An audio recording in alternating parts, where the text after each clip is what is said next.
9 దినాల కింద షెర్లపల్లి రైల్వే స్టేషన్‌ల పట్టాల కింద పడి విజయరెడ్డి అనే ఆమె కొడుకు, బిడ్డతోని బల్మిట్‌కి జీవి తీసుకుర్రు గదా! ఇక రోజు రోజుకు ఆ కేసులో ఏదో ఒక ట్విస్ట్ బయటకొస్తూనే ఉంది. మొత్తం మీద విచారణ ఒడసగొట్టి ఏమైందో పోలీసులు బయట పెట్టిర్రు. సాఫ్ట్‌వేర్ కొలువు, బంగారం అసోంటి ఇద్దరు పిల్లలు, ప్రేమించే భర్త. గివన్నామె మెదడులకు దట్టలేదు గావచ్చు ఆ పట్టాల మీద పడినప్పుడు.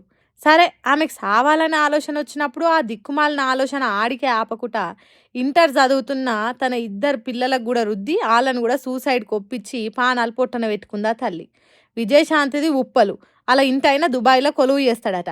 జనవరి 30 తారీఖు హాస్టల్ ఉన్న పోరగాలను కార్ల దొలుకొచ్చి మరీ చెర్లపల్లి రైలు పట్టాల మీద వండబెట్టింది. ఆడ కార్ పార్కింగ్ స్లిప్ మీద ఇక బతకాలని లేదు అని సూసైడ్ నోట్ రాసిరట.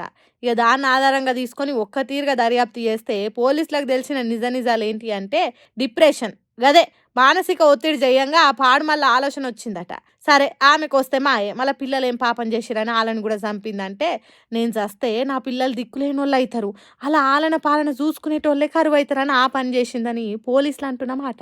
ఇక ఆమెకు సావాలనిపించి డిప్రెషన్ అంతగానం ఏమొచ్చిందో తేల్చే పనిలే పడ్డారు కాకీలు. ఈ ముచ్చట ఇట్లుంటే ఇంకో దిక్కు ఆమె సావుకు కారణం అలా అన్ననే అని కావాలని స్టోరీలు అల్లుతున్న కొన్ని మీడియా ఛానళ్ళ మీద కేసు పెట్టిండు విజయరెడ్డి అన్న చిరంజీవి.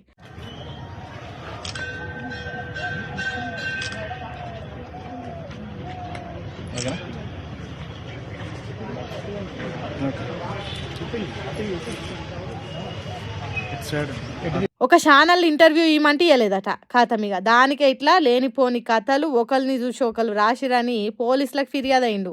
ఏందో ఏమో ఎటూ తేల్తలేదు. అసలు ఆమె ఎందుకు చచ్చిపోయింది, పిల్లలను కూడా ఎందుకు ఆ డిప్రెషన్ భూతానికి బలి చేసిందో ఆమెకే తెలవాలి కానీ ఏం జరిగిందో సమజ్గాక ఇంటోళ్ళు వార్త తెలిసిన పబ్లిక్ నెత్తి వీక్కుటురు. చూద్దాం అస్సలు నిజాలు బయట పడకపోతాయా ఎట్లా.